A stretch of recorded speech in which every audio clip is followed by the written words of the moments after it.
Doctor Mohammad Yunus এবং তার যে পারিষদবর্গ আছে এদের কথাবার্তা এবং মতিগতি বোঝায় এটা কিন্তু খুবই কঠিন একটা ব্যাপার।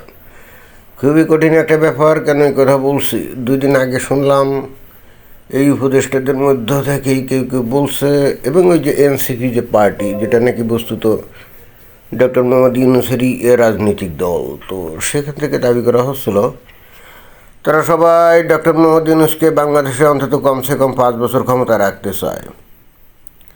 তো এই সমস্ত কথা শোনার পরে হঠাৎ করে আবার 2-1 দিন পরেই আবার ডক্টর মোহাম্মদ ইউনূস নিজেই বলছেন ডিসেম্বর থেকে জুনের মধ্যে নির্বাচনের লক্ষ্য ধরে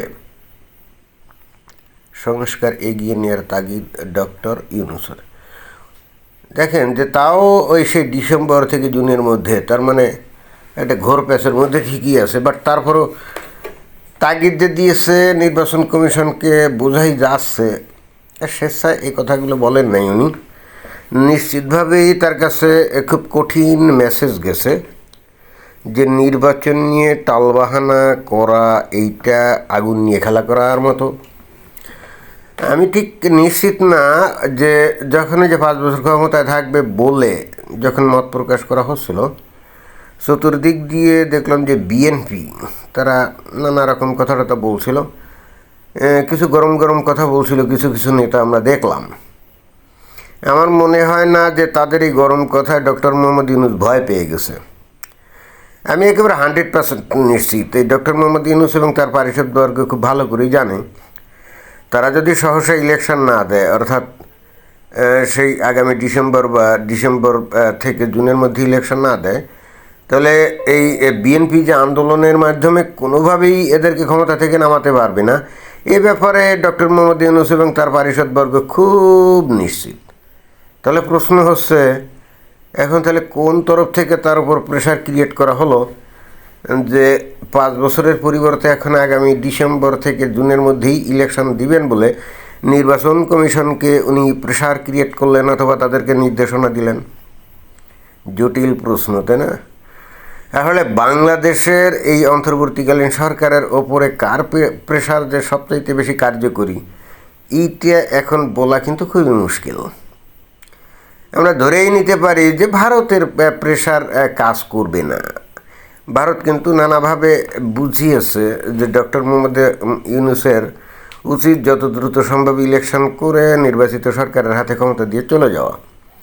কারণ ভারত বারবার বলেছে যে তারা এই অন্তর্বর্তীকালীন সরকারকে মোটেই স্বীকৃতি দিচ্ছে না এবং এদের সাথে তারা কোনো কথাবার্তা বা কোনো কর্মকাণ্ড কিছু এগিয়ে নিতে রাজি না।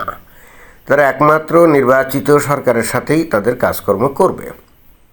কিন্তু এরপরেও ডক্টর মোহাম্মদ ইউনূসের নানা কথা, নানা উস্কানিমূলক বক্তব্য, তার পারিষদবর্গেরও উস্কানিমূলক বক্তব্য, এইগুলা থেকে যেটা মনে হয় ভারতের এই সমস্ত কথাবার্তাকে তারা আমলে নেয়নি। তাহলে হঠাৎ করে কাদের কথাকে তারা আমলে নিল? আমার কাছে যেটা মনে হচ্ছে সম্ভবত আমেরিকার তরফ থেকে এই বিষয়টা ডক্টর মোহাম্মদ ইউনূসের উপরে আসছে এবং আমেরিকা সম্ভবত জাতিসংঘকেও চাপ দিয়েছে, অর্থাৎ গুতেরেসকে বলছে এই তুমিও বলে দাও যে ইলেকশন নিয়ে যেন কোনোরকম টালবাহানা না করে। আমার ধারণা আমেরিকা প্লাস জাতিসংঘ এই 2 তরফ থেকে চাপ মানে প্রেশার ক্রিয়েট করা হয়েছে এবং একই সঙ্গে সম্ভবত ইউরোপীয় ইউনিয়নের কাছ থেকেও আসতে পারে। কারণ ডক্টর মোহাম্মদ ইউনূস ভারতকে না, সে হয়তো একটু কেয়ার করে আমেরিকাকে, ইউরোপীয় ইউনিয়নকে, জাতিসংঘকে, এদেরকে। অর্থাৎ এদের তরফ থেকে তার উপর প্রেশার ক্রিয়েট করা হয়েছে। আর আমার মনে হয় না বাংলাদেশের সেনাবাহিনী প্রধানের যে চরিত্র আমরা দেখি, সে আসলে গিয়ে ডক্টর মোহাম্মদ ইউনূসকে এই নির্বাচনের ব্যাপারে কথাবার্তা বলছে।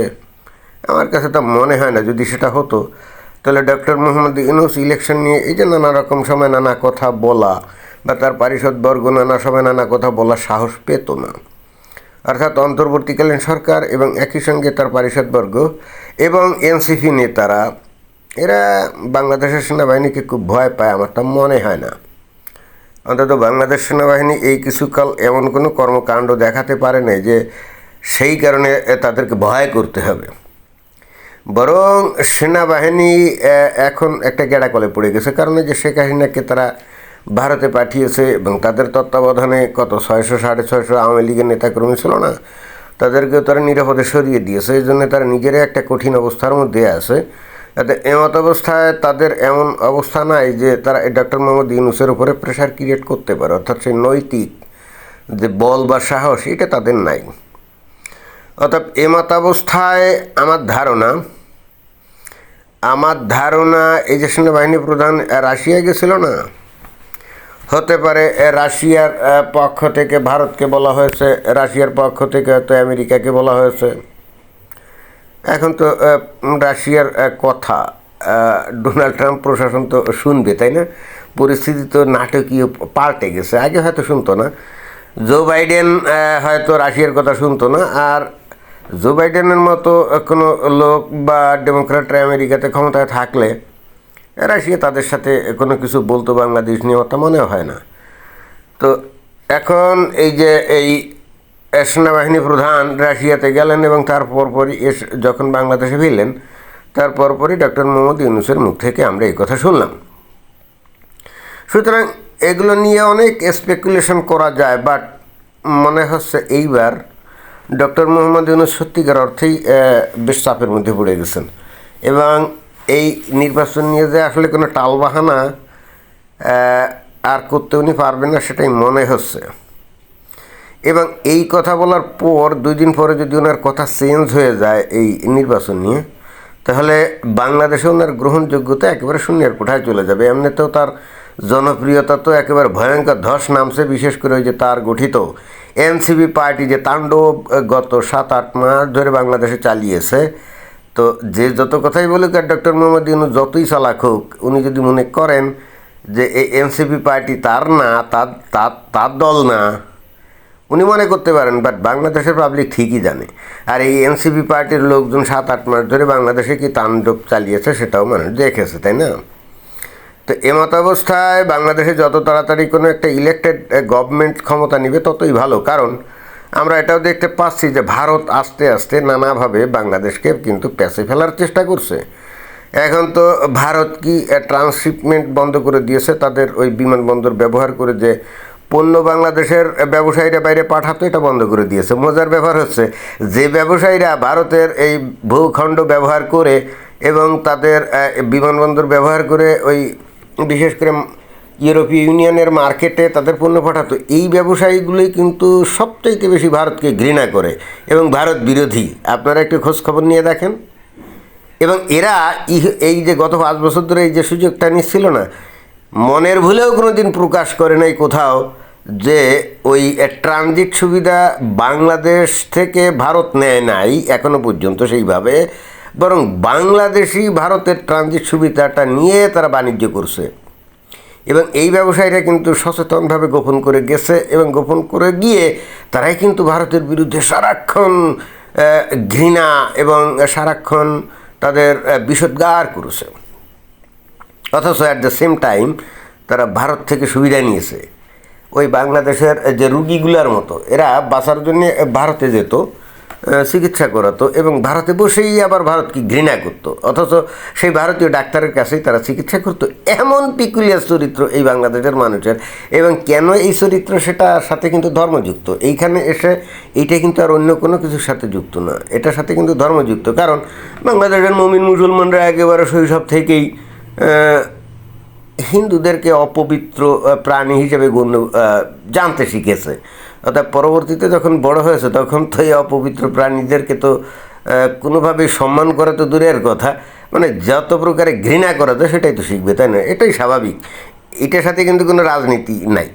অনেকে কিন্তু বলে যে ভারত বাংলাদেশ থেকে অনেক সুযোগ সুবিধা নিয়েছে, তো এই জন্যে বাংলাদেশ ক্ষিপ্ত হয়ে ভারতকে ঘৃণা করে। কিন্তু এখন তো আমরা খুব স্পষ্টভাবে দেখতে পাচ্ছি যে ভারত বাংলাদেশ থেকে তেমন একটা কোনো সুযোগ সুবিধা এখনও নেয় নাই যেভাবে বলা হচ্ছে, বাট বাংলাদেশ অনেক সুযোগ সুবিধা নিয়েছে, তাই না? তো এই কথাটা কী কারণে বললাম যে এত কিছুর পরেও এই ভারত এখন তেমন কিছু বলে নেই গত 7-8 মাসে, অবশেষে এসে ট্রানজিট বন্ধ করে দিয়েছে। এখন শোনা যাচ্ছে যে ভারত বঙ্গোপসাগরে দিয়ে বাংলাদেশে যে জাহাজ বাণিজ্যিক জাহাজ যাতায়াত করে না, সেখানেও নাকি ঝামেলা তৈরি করার প্ল্যান পায়তারা করছে। সম্ভবত ডক্টর মোহাম্মদ ইউনূসের কাছে এই মেসেজগুলো গেছে, এবং একই সঙ্গে এই বিষয়গুলো আমেরিকার তরফ থেকে, ইউরোপীয় ইউনিয়ন অথবা রাশিয়ার তরফ থেকেও গেছে যে বাংলাদেশ তুমি কিন্তু ভারতকে খেপিয়ে আস্তে আস্তে বিপদে পড়তে যাচ্ছ। ভারত কিন্তু আস্তে আস্তে জাল গুটিয়ে আনছে। অর্থাৎ অন্য কথায়, এখনও যদি তাড়াতাড়ি নির্বাচন দিয়ে কেটে না পড়ো, তাহলে শুধুমাত্র ডক্টর মোহাম্মদ ইউনূস তুমি বিপদে পড়বা না, গোটা বাংলাদেশের মানুষ কঠিন বিপদে পড়বে। আমার মনে হয় যে এই মেসেজটা খুব ভালো করে ডক্টর মোহাম্মদ ইউনূসের কানে দেয়া হয়েছে, এবং ঠিক সেই কারণে এখন উনি ইলেকশনটা দিয়ে নিরাপদে এবং সসম্মানে উনি কেটে পড়তে চান। আমার কাছে বস্তুত এরকমই মনে হচ্ছে। ধন্যবাদ।